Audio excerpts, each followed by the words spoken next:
Muy buenas tardes a los televidentes del Canal 11 de Televisión Universitaria, a los amigos del IDI en Facebook y a toda la gente que tiene interés en el problema marítimo boliviano y que nos va a seguir en este programa. Quiero hacer notar que por convenio entre el Instituto de Estudios Internacionales y el Canal de Televisión Universitaria, este es el primero de un ciclo de programas que versarán sobre la controversia con Chile. En realidad, en este primer programa, nuestra intención es rememorar algunos hitos fundamentales de esta controversia, pero especialmente el aporte que se ha hecho desde la Universidad Mayor de San Simón y desde el Instituto a estos puntos de la controversia. De hecho, está con nosotros un libro que estamos presentando hoy que se refiere al incidiendo en la controversia con la República de Chile. Es una antología, es un compilado que lo que hace es recoger aportes de diferentes épocas del trabajo institucional, tanto la época en que el instituto era parte de la Universidad Mayor de San Simón, como de su última época, y con trabajos variados que van desde la posición que tuvieron los estudiantes de la Facultad de Derecho en 1905 en contra de la ratificación del Tratado con Chile de 1904, el terrible Tratado de 1904, hasta trabajos realizados el año 2016 que han girado en torno a la controversia que llamamos litigio con Chile, es decir, los aspectos previos y los posteriores al litigio con Chile. Están conmigo los coautores, varios, no todos. De hecho, voy a saludar a cada uno de ellos. Está el doctor Luis Inarra Ceballos. Gracias por venir, Luis. Luis es abogado, es docente de la Universidad Mayor de San Simón en la materia de Derecho Internacional Público, es miembro del Instituto de Estudios Internacionales y también es docente de otras casas universitarias. Buenas noches, Luis. Gracias, doctor Alba. Bueno, aquí presto para dialogar con los colegas, ¿no? Está también con nosotros el doctor Sergio Castro. Sergio, además de miembro del Instituto de Estudios Internacionales, abogado, docente de Derecho Internacional Público en la Universidad Mayor de San Simón, en la Universidad Católica, y una de las personas que ha aportado mucho a estos trabajos que vamos a ir revisando a lo largo del programa. Buenas noches, Sergio. Buenas noches, doctor. Un saludo a mis colegas y a la teleaudiencia. Gracias, Sergio.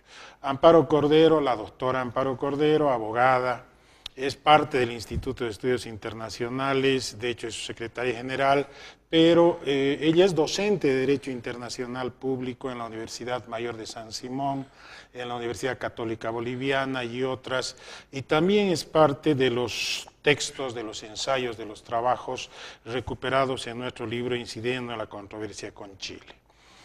Antes de ir a la temática que hoy nos ocupa, quiero destacar que hemos hecho una muy pequeña edición inicialmente, porque vamos a entregarle este libro al señor rector de la Universidad Mayor de San Simón, los pocos ejemplares que están sobre la mesa, para que él a su vez los entregue en la Haya.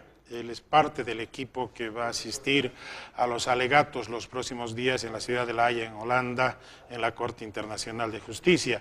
Y por eso es que nos interesa mucho ir relevando los contenidos del libro que están íntimamente relacionados a esta temática. Bien, vamos entonces al tema que nos ocupa esta noche. Creo que vale la pena empezar notando algo, haciendo notar algo. Antes de que la Universidad Mayor de San Simón y algún otro autor como Ramiro Orías pongan acento en este aspecto referido a los actos unilaterales y otros que hoy son el centro de la controversia con Chile, se ha hablado de otros contextos. En realidad, por ejemplo, en la Cancillería, en el Ministerio de Relaciones Exteriores, se habla mucho de los memorándums, como el memorándum Sánchez-Bustamante y otros, que eran los hitos que se tenían previos a los términos de la actual controversia con Chile. Una de las personas que hacían notar esto antes de la controversia era Amparo Cordero. Amparo, aquí tiene un trabajo que se refiere el término es las patologías de los tratados. Y creo que este era el debate que había antes de este litigio. ¿Qué es esto de las patologías y por qué es importante en este libro y su sentido, doctora Cordero? Bueno, primero que nada, muy buenas noches a todos y gracias, doctor, por la invitación.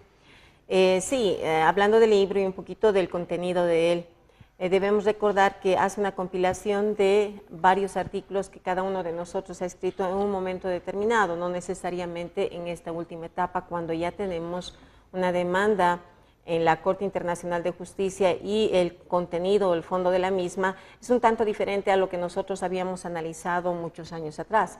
El Instituto con este tema del problema marítimo está no 5 ni 6 años, sino más de 10 años atrás, ¿no? Entonces la demanda pues, tiene ¿cuánto tiempo? Muy poco. Sin embargo, en estas posiciones que entre bolivianos existía de reivindicacionistas o de revisionistas del Tratado de 1904, el núcleo, la discusión giraba en torno a cuán válido podría haber sido el Tratado de 1904, a partir del cual Bolivia le había entregado a Chile 400 kilómetros de costa como consecuencia de una guerra del Pacífico, ¿no? De 1879. Entonces, ya el derecho internacional como tal y la Convención de Viena del Derecho de los Tratados de 1969 ha abordado este tema respecto de la patología en los tratados o los vicios que pueden existir en un tratado que acarree tanto la nulidad relativa a la nulidad absoluta, que digamos que en el derecho interno conocemos como la anulabilidad o la nulidad. Entonces, a partir del artículo 42 en adelante hasta el 53, la Convención de Viena, que podríamos entender como uno de los máximos logros en la codificación del derecho internacional público, refiere precisamente a estos vicios que podrían existir que determinarían la validez o no de un tratado. Entonces, como decía, las posturas en el caso de Bolivia referían que el Tratado de 1904 adolecía de vicios que podrían acarrear su nulidad. De hecho, esa era una de las posturas, la declaratoria de nulidad de este tratado o su revisión, precisamente porque habrían causales que podrían acarrear esto, ¿no es cierto? Y estas causales, principalmente enunciadas en la Convención, tienen que ver con el consentimiento, la libertad del consentimiento que los estados expresan al momento de celebrar tratados entre ellos.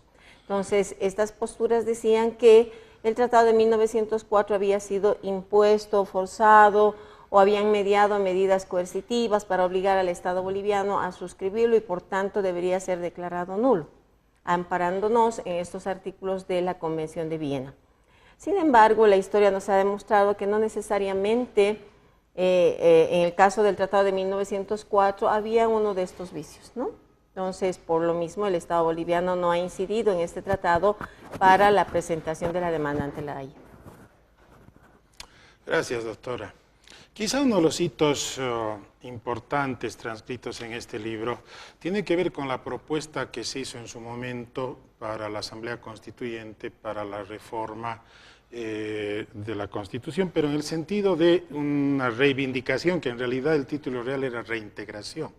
Y por ahí el Instituto de Estudios Internacionales, la Universidad Mayor de San Simón, en ese entonces su rector, el ingeniero Franz Vargas y toda la gente que trabajaba con él, apoyaron y nos ayudaron a presentar una propuesta que es el artículo 267 de la Constitución. Quizá Sergio puede hacernos una remembranza de lo que ocurrió para que esto sea así en esto. Gracias, doctor. Buenas noches a todos. Creo que a partir de la propuesta presentada a la Asamblea Constituyente por parte del Instituto de Estudios Internacionales y la Universidad Mayor de San Simón, podemos encontrar un antes y un después en el problema marítimo boliviano dentro de la sociedad boliviana. Es decir, antes nosotros éramos un grupo de fanáticos intelectuales que apoyábamos una utopía bastante lejana a la realidad.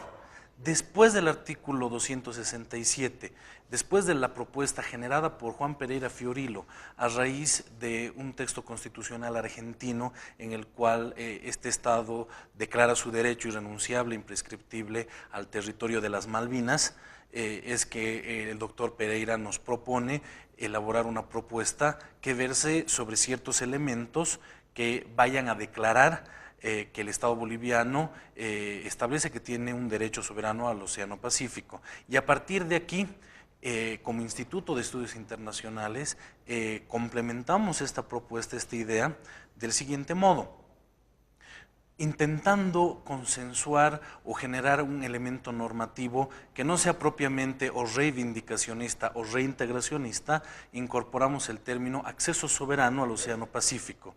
Y a partir de aquí dijimos, el Estado boliviano, a través de su gobierno, debe utilizar todas las herramientas del derecho internacional público para poder lograr obtener un acceso soberano al Océano Pacífico, en atención a esa declaratoria realizada líneas arriba, en la que el Estado boliviano declaraba su derecho inalienable e imprescriptible al Océano Pacífico, un acceso soberano al Océano Pacífico. A partir de aquí hacemos notar que el problema no es utópico, patriótico o nacionalista solamente, sino que el problema va a ser un asunto de derecho internacional y que resulta que existen muchas instituciones dentro del derecho internacional público que nos van a permitir utilizar cierto tipo de elementos existentes en el derecho internacional para procurar negociar o buscar una salida judicial al Océano Pacífico. Y a partir de aquí, con el respaldo de la Universidad Mayor de San Simón,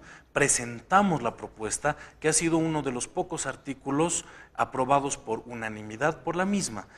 Me acuerdo que en la presentación de Cochabamba estuvimos el doctor Pereira, el doctor Inarra, que está a mi lado, y yo, y en el caso de la presentación al Pleno de la Asamblea Constituyente estaba el doctor Inarra. En este momento, el Instituto de Estudios Internacionales y la Universidad Mayor de San Simón marcan este antes y este después. A partir de aquí, nos damos cuenta que todas las herramientas del derecho internacional van a ser útiles. Después iniciamos otra serie de debates, como los mencionados por la doctora Cordero. Es decir, hemos comenzado a analizar jurídicamente y desde el punto de vista del derecho internacional una estrategia para utilizar estas herramientas. Hemos utilizado las lógicas de la nulidad del tratado, de la terminación del tratado de 1904, y otros de nuestros colegas han explorado las posibilidades, por ejemplo, de los actos unilaterales. Y al final, institucionalmente, el Estado boliviano, podríamos decir que nos escucha, toma atención al 267 de la Constitución propuesta por nosotros, toma la idea de los actos unilaterales y establece la estrategia de reivindicación marítima que ahora nosotros estamos siendo testigos en su fase ya final y jurídica. Gracias, doctor Castro. Doctor Inarra, otro de los hitos históricos, digamos, contenidos en este libro, tiene que ver con los actos unilaterales. Hay una vertiente que viene, y también es parte de esta recopilación, del doctor Ramiro Orías, hoy viviendo en Estados Unidos, y otra parte que viene por el Instituto. El Instituto lanza esta idea porque tampoco son descubrimientos, el derecho no son descubrimientos, es una institución del derecho, los actos unilaterales, y en una primera ocasión se le encarga a usted para que haga un ensayo, aquí tiene 2 ensayos sobre los actos unilaterales, que es una parte central de este debate. Para cerrar esta primera parte, ¿cuál es esta historia y por qué la razón de estar incluidos en este libro? Bueno, en realidad, precisamente, incluso recuerdo en uno de los primeros foros sobre el tema marítimo que se realizaron aquí en Cochabamba, en el cual también estuvo Ramiro Orías, ¿no?, que vino a exponernos su, si mal no recuerdo, un artículo sobre el objeto de la controversia con Chile, y ahí también propuso el tema de los actos unilaterales. Pero ya este tema también de alguna manera fue indagado, estudiado por nosotros, por la gente del instituto, y de alguna manera se observó también que muchos de los hechos que de alguna manera en las relaciones bilaterales entre ambos países se han sucedido durante el siglo XX, pues tienen esta forma de actos unilaterales. Comenzamos, por ejemplo, con una serie de declaraciones en la Liga de las Naciones, de Agustín Edwards, del presidente chileno González Videla, incluso del presidente Pinochet, y en distintas etapas que de alguna manera han permitido hacer que estos hechos de alguna manera ingresen o se subsuman en el derecho del derecho internacional de los actos unilaterales. Entonces este punto es importante considerarlo porque precisamente nos ha permitido avisorar, proponer una línea de investigación del instituto en virtud a esta tesis, la de los actos unilaterales. Y entiendo yo, más allá de la propuesta del doctor Ramiro Orías, que de alguna manera ha servido para aclarar el panorama, el instituto ha profundizado también, no solamente con mis artículos, sino con otros también que se han ido dando en la revista del instituto, y cuando ya se presenta la demanda, pues obviamente es notoria la influencia del quehacer y del pensamiento y la producción intelectual del instituto, de alguna manera, en la demanda marítima. Esto obviamente a partir, como decía el doctor Castro, de esta realidad que nos ha puesto la Constitución a través del artículo 267.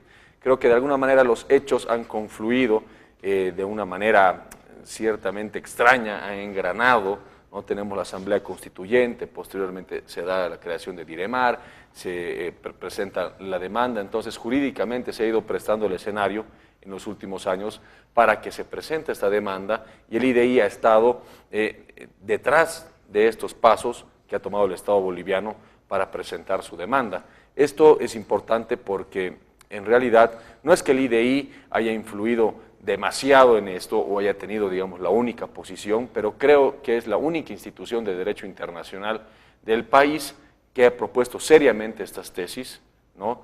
Aparte de otras propuestas seguramente que hay entre diplomáticos e internacionalistas, bolivianos e historiadores, pero quien ha desarrollado una línea más jurídica es el Instituto de Estudios Internacionales, en esa lógica que nos explicaba el doctor Castro, es decir, de que estas instituciones del derecho internacional, como el de los actos unilaterales, se presta para de alguna manera delinear una propuesta o una tesis jurídica para plantear una acción ante la Corte Internacional de Justicia, ¿no?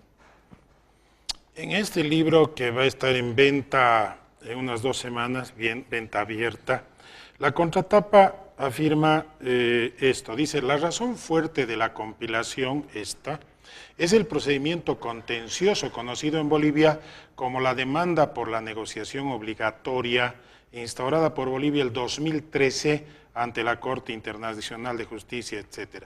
Evidentemente el 2013 es el hito, el 2013 con el inicio de procedimientos. Y en este momento hablábamos de pensamiento, incidencias, como dice el libro, anteriores al 2013.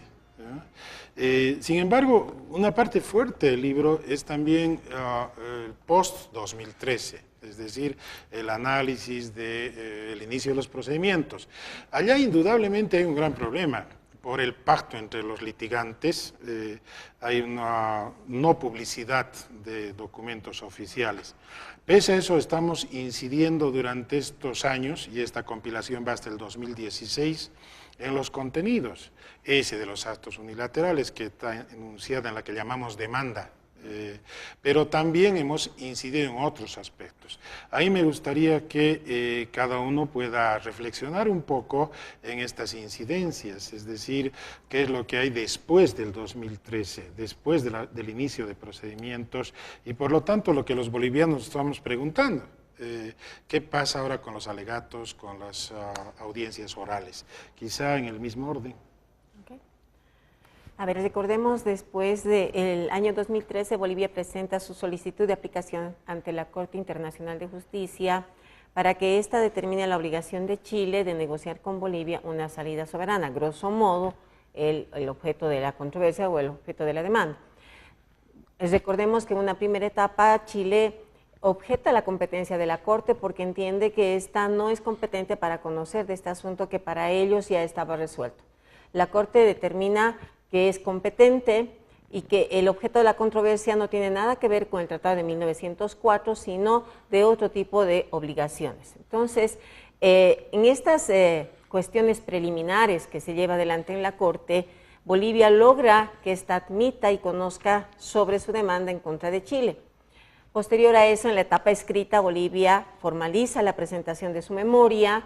En esta memoria, la base jurídica es, precisamente como decía Luis, los actos unilaterales como una forma de obligación de los estados para con otros, obviamente revestidas de ciertas condiciones o ciertos requisitos. En la contramemoria, Chile intenta desvirtuar todos los argumentos bolivianos y estamos entrando a la etapa, digamos que oral, en la que ambos estados, en estos alegatos que se van a desarrollar del 19 al 23, van a sostener sus argumentos en una audiencia que va a concluir el día 23, coincidentemente. Entonces, más allá de lo que ya se ha presentado en la memoria por Bolivia o la contramemoria en el caso de Chile, lo que se va a hacer en la argumentación de estos alegatos es precisamente cada uno de los estados sostener sus argumentos. Bolivia tiene que sostener que las promesas en las diferentes etapas de la historia que hacía mención Luis son obligaciones o tienen naturaleza jurídica, por tanto son exigibles. Y por tanto también, al ser obligaciones jurídicas exigibles, obviamente es un tribunal internacional el que debe decidir o debe determinar. Chile, por su cuenta, lo que intenta hacer es desvirtuar que exista obligaciones de naturaleza jurídica con Bolivia en la negociación de una salida soberana. Entonces, los alegatos de esta etapa del 19 al 23 van a girar en torno a estos dos grandes fundamentos o pilares por ambos estados, que Bolivia debe sostener, o Bolivia va a intentar demostrar que Chile tiene una obligación jurídica con Bolivia de negociar una salida soberana, tal y como las promesas que este país le ha hecho a Bolivia, y Chile va a intentar desvirtuar la naturaleza jurídica de estas promesas o actos unilaterales, porque va a incidir en que son actos diplomáticos en periodos de negociación entre ambos estados. O sea, los alegatos van a girar en torno a estos dos grandes argumentos, sin que esto signifique que no hayan otros, pero los argumentos más fuertes van a ser estos dos. Aquí estoy mirando dos artículos de Sergio Castro, sus títulos. Dice, el problema de fondo en el asunto marítimo boliviano, y otro dice, encontrando contraargumentos a la memoria boliviana ante la Corte Internacional. Siempre en ese sentido, Sergio. Gracias por leerme la mente, doctor. Justo estaba pensando en esos últimos artículos. Son del año 2016. Uno de los elementos por los cuales hemos debatido en el Instituto de Estudios Internacionales es este nombre, incidiendo. Creo que es la fuerza de este texto porque es respaldada fuertemente por ese proceso que nuestras instituciones, como Universidad Mayor de San Simón e Instituto de Estudios Internacionales, hemos procurado hacer. Hemos incidido directamente en el proceso de construcción de donde estamos ahora en el asunto marítimo boliviano, directamente. Por eso, a pesar de que los documentos hayan sido de carácter secreto, por disposición específica del órgano ejecutivo boliviano, a pesar de eso hemos seguido debatiendo el asunto a lo largo de los años. La solicitud de inicio de procedimiento versa del 2013 y nuestros artículos no han parado de redactarse y escribirse a lo largo del tiempo, precisamente porque sabemos sobre qué versa esta demanda y al mismo tiempo sabemos de lo que estamos diciendo. Y uno de los elementos que hemos estado preocupándonos por poner sobre la mesa es el hecho de que este asunto sea un secreto de Estado. A mí me preocupa esto hasta ahora, por lo siguiente. Primero, en caso de encontrar en algún momento histórico, tal vez favorable a nuestro país, encontrar una solución para obtener un acceso soberano al Océano Pacífico, constitucionalmente esto no puede darse lugar sin un referéndum para la aprobación y ratificación de este tratado. Por tanto, el pueblo boliviano debe estar plenamente consciente de lo que va a lograr. Voy a retomar esto en función a lo que estaba mencionando la doctora Cordero hace un rato. Lo que estamos pretendiendo como Estado boliviano no es la nulidad de un tratado, del Tratado de 1904. No es que este deje de tener efectos jurídicos. Es decir, es trabajar desde cuestiones ocurridas después de entrado en vigor el Tratado de 1904 en el presente. Y resulta que aquí estamos hablando de una fuente importante del derecho internacional llamado actos unilaterales, que quiere decir que un Estado se autoobliga a hacer algo a favor de otro Estado. Entonces, nuestra tesis fundamental es que Chile se ha autoobligado a negociar con Bolivia una salida soberana. Entonces, lo que está haciendo el Estado boliviano es obligarle a Chile a que negocie con Bolivia. No le está obligando a Chile a que nos entregue territorio. Es decir, el objeto final de la controversia va a ser una negociación. Y de eso nosotros hemos estado conscientes desde el primer día. Y nuestros artículos han procurado poner sobre la mesa ese elemento, porque los bolivianos debemos estar conscientes de que el Estado boliviano, una vez emitida la sentencia, debe entrar en un proceso de negociación. Y para negociar no podemos hacerlo sin tener elementos de negociación. Es decir, todos deben ganar, todos deben sentirse ganadores y al mismo tiempo todos deben ceder un poco. Bajo esta lógica, el Estado boliviano debe estar consciente de que en algún momento debe terminar este momento jurídico, que es nuestro, y debe entrar en un proceso que debe ser de negociación. Y en este proceso de negociación, los bolivianos deberíamos saber que algo podemos negociar con Chile. Y para eso necesitamos publicidad. ¿Qué vamos a negociar con Chile? Agua, silala, gas, algún territorio en específico. Eso es lo que nosotros hemos pretendido sentar como base a lo largo de los años, desde el 2013 en adelante, porque el pueblo debe conocer esto para debatir en serio. Más allá de esto, en el artículo 36 del Estatuto de la Corte Internacional de Justicia vamos a encontrar lo siguiente. Ahí tenemos una competencia general que dice cualquier cuestión que las partes decidan someterle. No estamos hablando de la primera parte del artículo, pero la segunda parte dice cualquier cuestión de derecho internacional. Esta es una cuestión de derecho internacional ya determinada por la parte. ¿Pero qué es una cuestión de derecho internacional? El acto unilateral. Y el acto unilateral versa sobre la obligación de negociar. El acto unilateral no versa sobre la cesión de soberanía. Por tanto, la Corte Internacional de Justicia no es competente para obligarle a Chile a disponer de su territorio soberano. Esa no es una cuestión de derecho internacional. Lo que sí es una cuestión de derecho internacional es la existencia de una obligación de negociar con Bolivia este territorio.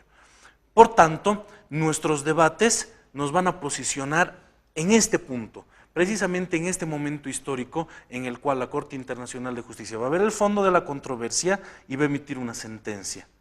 Y nosotros, como Instituto de Estudios Internacionales, creo que hemos hecho el aporte suficiente hasta aquí para que el pueblo boliviano comience a trabajar a futuro. Y a mí me preocupa el hecho de que siga siendo secreto de Estado este asunto. Gracias, doctor Castro. Doctor Inerra, el tema de los actos unilaterales está abundantemente puesto en el libro en diversos ensayos, pero tengo la impresión, y lo digo como compilador, de que algunos aspectos deberían ser tratados en un futuro cercano. Por ejemplo, quedó como flotando desde los anteriores alegatos por la competencia, el pacto de contraendo.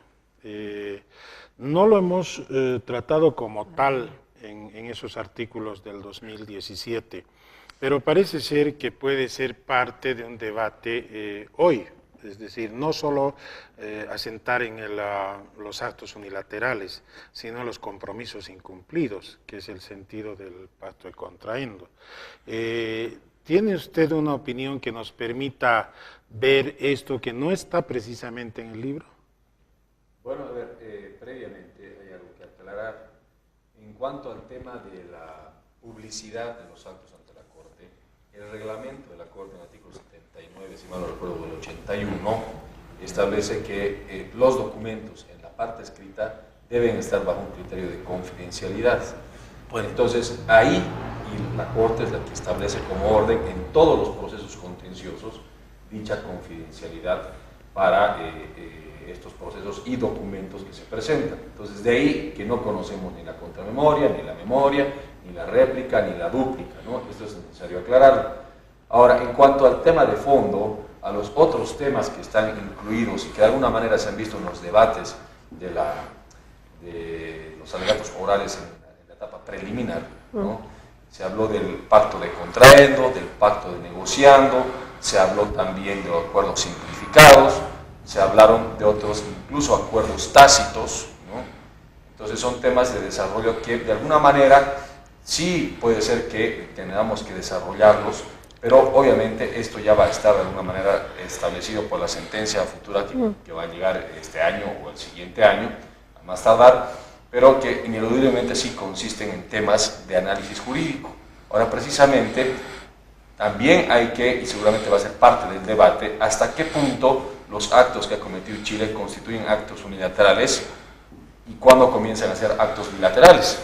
Es decir, entiendo yo que muchos de los actos de Chile han sido también contestados por parte de Bolivia o viceversa, y que por lo tanto ya tienen otra naturaleza jurídica. Me refiero, por ejemplo, a las notas del año 1975, donde Chile hace su propuesta, su oferta a Bolivia, y Bolivia responde con otra nota aceptando. Ahí no se configuraría un acto unilateral, porque existe una respuesta formal, oficial, por parte del Estado boliviano. Lo mismo también el intercambio de notas del año 1950, igual. Entonces, seguramente la Corte va a valorar la naturaleza de cada uno de estos actos. Chile ya ha indicado también en la etapa preliminar de que estos actos no tienen efectos jurídicos como tal, y son simples intercambios diplomáticos, y son documentos como memorándums que se presentan en cualquier relación de negociación entre las partes, y no tienen ningún efecto vinculante posterior.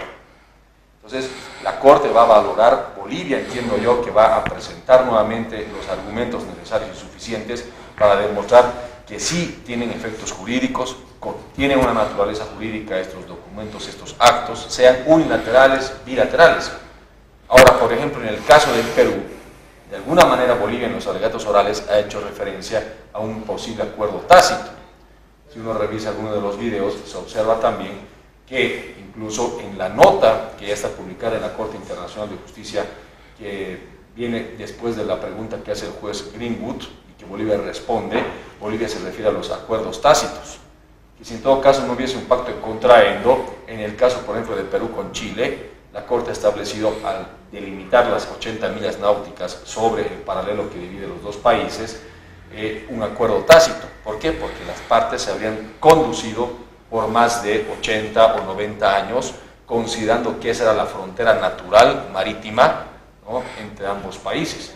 Seguramente podría observarse algo parecido también aquí, porque durante más de 100 años, aproximadamente 100 años, hubo, digamos, una línea de conducta de las partes en la cual Chile, hasta por lo menos el 87, ha estado demostrando interés en entrar en plenas negociaciones, incluso con intermediación de la OEA u otros organismos internacionales. Entonces Chile, de alguna manera, desde el 87, que es la negociación del el enfoque fresco, cambia de opinión y le dice a Bolivia que ya todo está resuelto, que no hay nada más que negociar y por lo tanto no va a escuchar nada más, ninguna propuesta. Entonces, precisamente eso más se va a debatir ante la Corte Internacional de Justicia. La naturaleza de los actos jurídicos es algo importante que se debe identificar en este proceso. Si no es así, obviamente, podríamos estar hablando, como dice Chile, de cualquier documento diplomático sin ninguna validez jurídica, y por lo tanto Bolivia debe atacar la naturaleza y validez jurídica de dichos actos. Gracias, doctor Inarra. Hacer notar nuevamente a nuestro público hoy que este es el primer programa de un ciclo. En otras palabras, vamos a tener dos más. Uno que se va a ejecutar inmediatamente acabada la fase de los alegatos orales, y otro posterior, ya con el ánimo más atemperado de ello, para dialogar sobre los efectos que tenga este tipo de actuación. Pero siempre pensando en términos de claroscuros. A mí, por ejemplo, el libro me parece que contiene muchas cosas bonitas. De hecho, recuperar lo que el doctor Pablo Dermisaki presentó en los años 80 sobre la posible neutralidad permanente de Bolivia en el continente, que sería un aspecto declaratorio de neutralidad, que sería seguramente un aspecto que favorecería mucho a las negociaciones futuras. Entonces, hay contextos, hay oscuros, hay claroscuros, y creo que ya pensando en una recta final, dentro de estos claroscuros, las cosas que se dicen aquí importantes y las que no se dicen, como acabamos de mencionar con el doctor Inarra, yo quisiera una opinión de la doctora Cordero sobre eso. Es decir, por ejemplo, hay aspectos políticos excesivos en torno al litigio. Está bien, la política es parte central de este tipo de actuaciones, pero ¿cuál es su opinión sobre lo que está ocurriendo realmente en el país? Bueno, indudablemente, sí, de favorecernos la sentencia de la Corte, reconociendo la obligación de negociar con Chile, vamos a una etapa final de la negociación. Y la negociación entre los estados son actos políticos, principalmente, no jurídicos. Entonces, estos actos políticos tienen que estar revestidos, digamos, de un ambiente propicio para ello, ¿no? Entonces, debemos ir creando el clima conveniente, necesario para entrar a un proceso de negociación. Más allá de, como decía Sergio, hay que ir preparando comisiones negociadoras, hay que ir, digamos, diseñando más o menos, o por lo menos bosquejando hasta dónde, qué se oferta, qué no se oferta, qué posiciones deben asumirse respecto a una negociación, etc. Pero el ambiente político es determinante. Las buenas relaciones entre estos dos estados como parte del conflicto va a determinar también los resultados de una posible negociación, ¿no es cierto? Entonces, el manejo político de este tema, digamos, con posturas muy enraizadas, con posiciones muy determinadas, como que inclaudicables respecto de los chilenos malvados y cosas por el estilo, pues no favorece un proceso de negociación. Entonces, nosotros debemos entender que el proceso de negociación va a arribar a puertos interesantes en la medida en que se cree el clima. Que la Corte le diga a Chile que negocie con Bolivia no necesariamente va a asegurar esto o va a garantizar esto o va a obligar a Chile de que así sea, ¿no es cierto? Entonces, quienes van a impulsar ese proceso de negociación y un eventual resultado son Chile y Bolivia como los grandes protagonistas. Y para esto no deja de ser interesante e importante las buenas relaciones que tengan los que en su momento están detentando el gobierno, digamos ahora Piñera y don Evo Morales, ¿no es cierto? Lo que no significa también que un proceso de negociación vaya a concluir en 1 año, 2 años, 3 años. No necesariamente es así, pero es importante un clima político propicio, adecuado, que genere estas relaciones, digamos que de amistad, en el cual 2 personas que son parte del conflicto también ahora van a ser parte de la solución. Entonces deben arribar, como decía Sergio, a una solución en la que ambos se sientan ganadores, en la que ambos sientan que han cedido algo, pero también han ganado algo. Entonces, el clima político es determinante. Las percepciones y evidencias, aquí hay un trabajo, creo que era mío, sobre las percepciones y evidencias de esta controversia con Chile.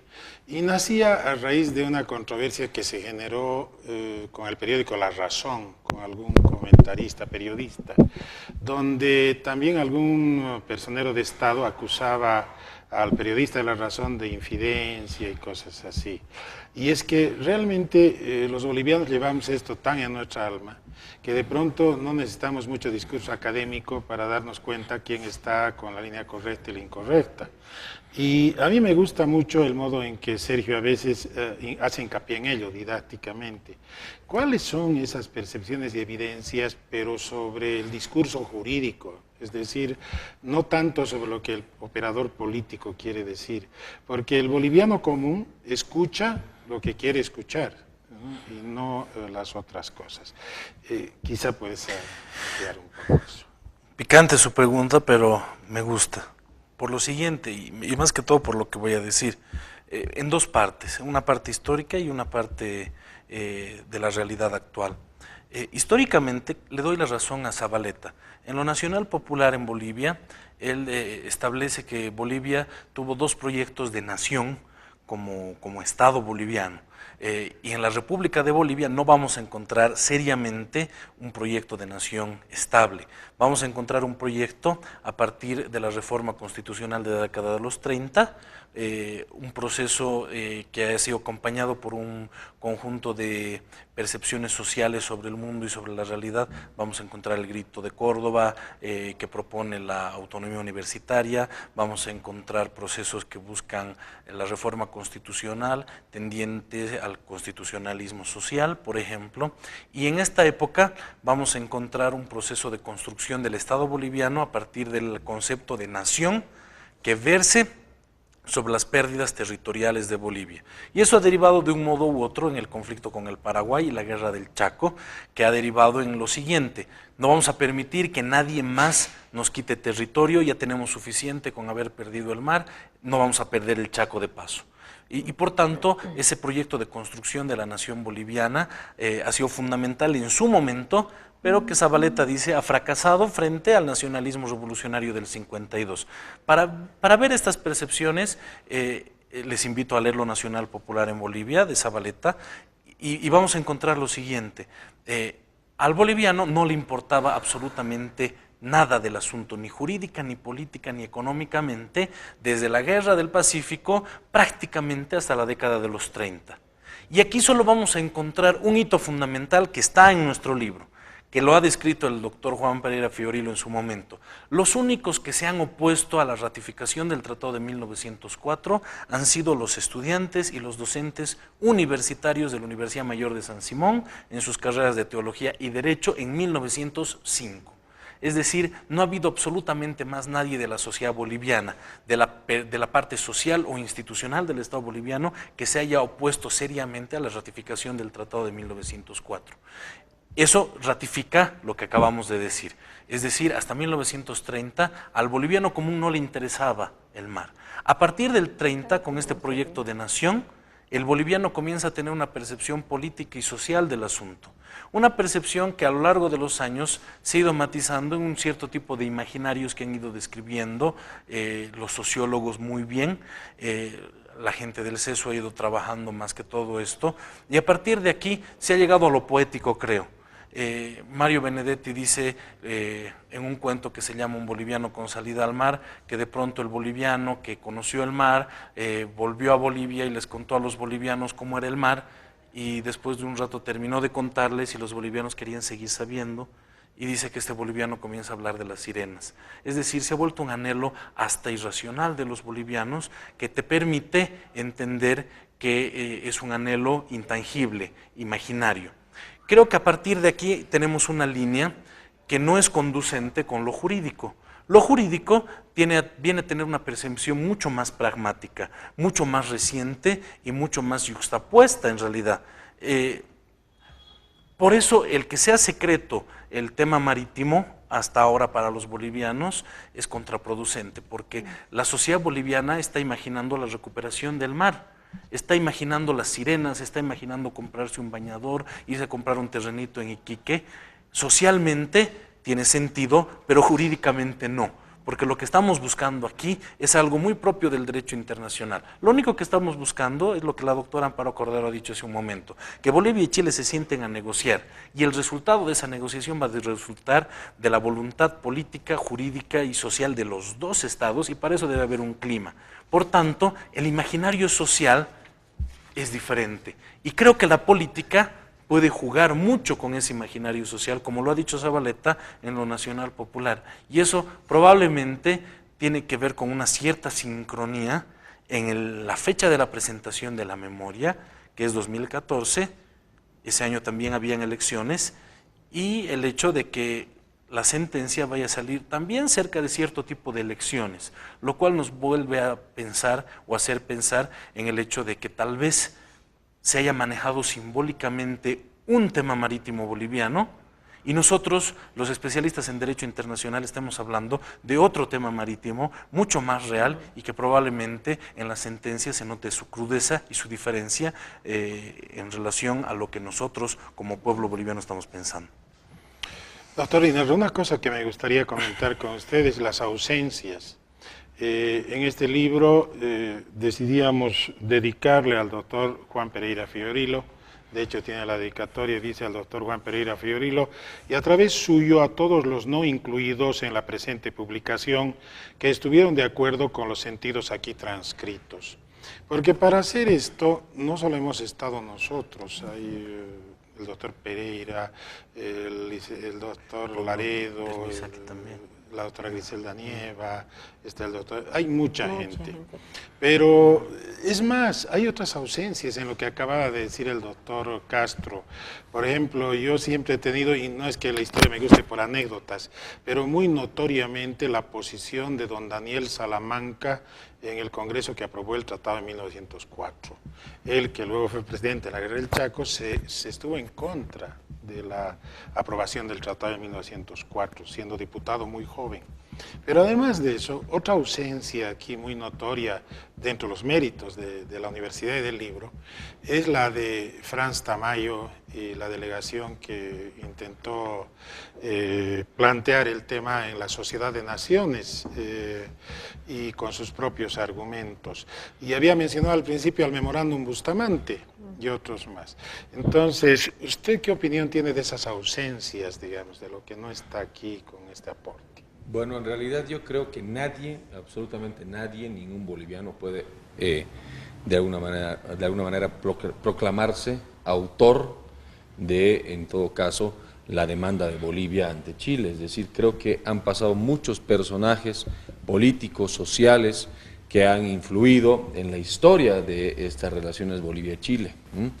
Es más, creo que desde el memorándum Bustamante, incluso el siglo XIX, los tratados de 1895, el tratado de transferencia de territorios de ese año, que lastimosamente nunca entró en vigor, por el cual Chile se comprometía a otorgarle Arica y Tacna a Bolivia, ¿no?, después de un plebiscito que posiblemente se vaya a realizar, e incluso también antes en el Tratado de Ancón, precisamente, también se vieron estos temas. Entonces ha participado mucha gente en este sentido de tratar de recuperar unos pequeños granos de arena o algunos espacios de territorio con acceso al Océano Pacífico, ¿no?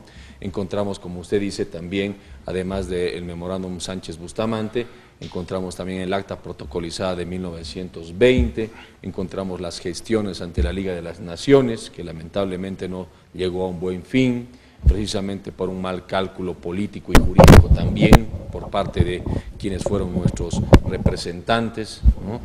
Luego también los distintos embajadores que tuvieron aproximación a los gobiernos, a los distintos gobiernos de Chile, como Ricardo Jaimes Freire, el año 1923, en 1950 el embajador Alberto Ostria Gutiérrez, también que en mi entender es uno de los que más ha conseguido ganar terreno en las negociaciones, en el año 1950. Después también encontramos ya en Charaña, incluso los propios militares pusieron algo de su granito de arena para construir esta historia por la cual de alguna manera hoy en día podemos presentar esta demanda ante la Corte Internacional de Justicia. Es decir, tuvieron que darse todos estos hechos para que esto sea ahora una realidad, ¿no? Presentarse estos hechos como los fundamentos históricos y fácticos de la demanda boliviana, y por lo tanto los distintos presidentes también que tuvieron, e incluso no solamente trataron de acercar a Bolivia al mar, no solamente por puertos chilenos, sino también por puertos peruanos. Encontramos los acuerdos de Hilo y otros más, que son también intentos importantes por los cuales Bolivia de alguna manera intenta acercarse al Océano Pacífico.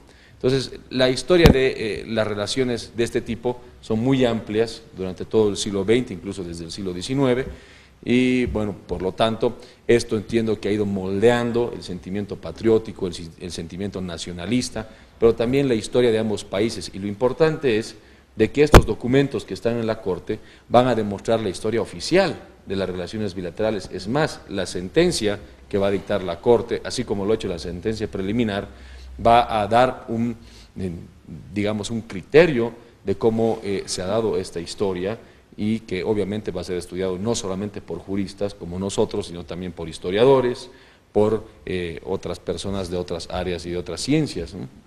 Entonces, creo que aún va a haber mucha tela que cortar. Es más, desde el punto de vista histórico, los documentos que el doctor Castro reclamaba que no son públicos van a ser sujetos de análisis y de críticas en el futuro por parte de bolivianos y de chilenos, y que por lo tanto este tema va a seguir haciendo que las relaciones entre ambos países vayan profundizándose cada vez más, para lo bueno o para lo malo. Esperemos que sea para lo bueno. Gracias, doctor. En los últimos minutos, quiero que hagan una cosa que a mí me ocurre. Cuando me entrevistan alguna vez en un programa de televisión, yo quiero decir algunas cosas y no tengo la oportunidad de decirlas porque me tengo que ajustar a lo que me dice quien me entrevista. Yo les pediría en 2 minutos, porque tenemos muy cada uno, que puedan destacar lo que les parece es lo mejor de su aporte, de su incidencia a través de lo que hemos hecho estos años a la controversia con Chile. Doctor. Gracias, doctor. Yo creo que debemos de reconocer que el mismo libro expresa, digamos que la madurez académica de cada uno de nosotros y del mismo instituto. Nosotros en el instituto hemos empezado a trabajar el tema marítimo desde el año 2005 y cuando hemos empezado a escribir sobre este tema, obviamente a instancia de don Juan Pereira Fiorilo, hemos abordado el tema desde diferentes ópticas. Recordemos bien el libro del centenario, hemos abordado esto desde un punto de vista económico, desde un punto de vista comercial, desde un punto de vista incluso militar. Entonces, el instituto también ha ido madurando en su investigación y en los resultados.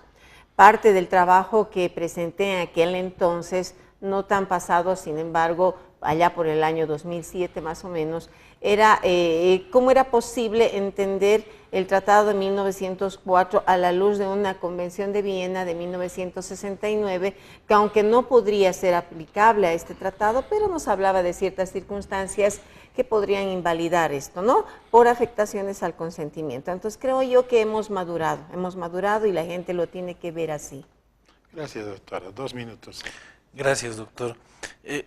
Concuerdo con lo que dice la doctora Cordero. Es un proceso de maduración, pero creo que también es cíclico, porque creo que los debates iniciales no han sido resueltos o terminados o concluidos o completamente teorizados.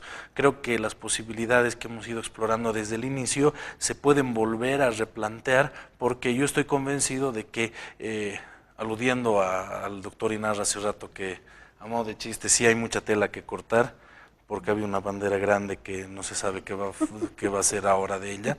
Hay mucha tela que cortar y evidentemente el debate va a continuar en el sentido de, una vez emitida la sentencia, cómo afrontamos el proceso de negociación. Y al mismo tiempo, en caso de que no sea favorable la negociación a los intereses del Estado boliviano, ¿qué otras estrategias del derecho internacional vamos a tener? Y por tanto sí hay mucha tela que cortar. Gracias, doctor. Muy rapidito, doctor Inarra. Yo creo que realmente la virtud de este trabajo es que reúne de alguna manera sucinta las mejores producciones académicas de los miembros del instituto, y además muchos de los trabajos también son fruto de arduos debates que hemos tenido en directorios, en reuniones, en asambleas institucionales, y que obviamente mal podríamos decir que evidentemente el único que pensó actos unilaterales fue Luis Inarra y Ramiro Orías, cuando en realidad todos hemos pensado estas estrategias. Yo recuerdo, por ejemplo, cuando incluso se escribieron trabajos para la revista en torno a si ratificábamos el Pacto de Bogotá o no ratificábamos el Pacto de Bogotá también, que es un tema importantísimo, ¿no? Y que al final, incluso los análisis que hicimos, de alguna manera concordaban con lo que se ha venido haciendo para posibilitar que la Corte tenga competencia para resolver el asunto este. Entonces, creo que el valor es que hemos tenido la capacidad de trabajar en equipo, de dialogar y confrontar ideas. Y bueno, de alguna manera rescato de mi producción es que de alguna manera traté de profundizar en el tema de los actos unilaterales y también en realidad de la naturaleza de los actos unilaterales y cuáles son los hechos de las relaciones bilaterales que consisten en actos unilaterales y cuál podría ser de ahí en adelante la lógica de la construcción o elaboración de argumentos jurídicos ante la Corte Internacional de Justicia. Y bueno, repito, creo que además de mucha tela que cortar, de que haya mucha tela que cortar, también tiene que haber muchos argumentos que debatir en el futuro y muchas propuestas que seguramente se van a presentar también en el futuro, después, Dios quiera, de que nos vaya bien ante la Corte y en esta etapa jurídica del proceso, ¿no? Gracias, doctor. Ya en las palabras finales, yo quisiera no saltarme a quien es coauspiciador de esta publicación, que es el Centro de Estudios Superiores Universitarios, el CESU. el CESU, que a través de su director Fernando Mayorga hacen el exordio de este libro. Ha sido un amigo y un aliado siempre importante y nos ha incentivado para hacer esto. Por lo tanto, muchas gracias a Fernando Mayorga y al CESU también. Finalmente, una expresión de voluntad, creo que colectiva. Esta publicación la va a llevar primicialmente nuestro señor rector, el ingeniero Juan Ríos, a la reunión que tienen en La Haya la próxima semana. Y creo que de algún modo está expresando esto de que el aporte no es solo del Estado, el gobierno, el Ministerio de Relaciones Exteriores o Diremar, sino que todos los bolivianos, y en este caso San Simón en especial, ha trabajado para hacer propuestas, para incidir. Y eso es lo que queremos, creo, hacer notar en esta ocasión, en este preludio a los alegatos orales. En este momento, que seguramente es conclusivo de una etapa, como decía Sergio, y que nos va a hacer entrar a otra, ¿no? Donde ya la publicidad, etcétera, nos permitirá hacer otras reflexiones. Por lo tanto, yo les agradezco absolutamente por esta paciencia al canal, a la televisión universitaria, a nuestros amigos de Facebook y por favor, no se olviden que en una semana vamos a tener un nuevo programa con los mismos participantes para hablar sobre los alegatos orales en este mismo canal y también vamos a tener un tercer programa que haga una reflexión ya en el sentido de cómo se han sentido estos alegatos respecto a las partes. Así que muchas gracias, muy amables y hasta cualquier momento.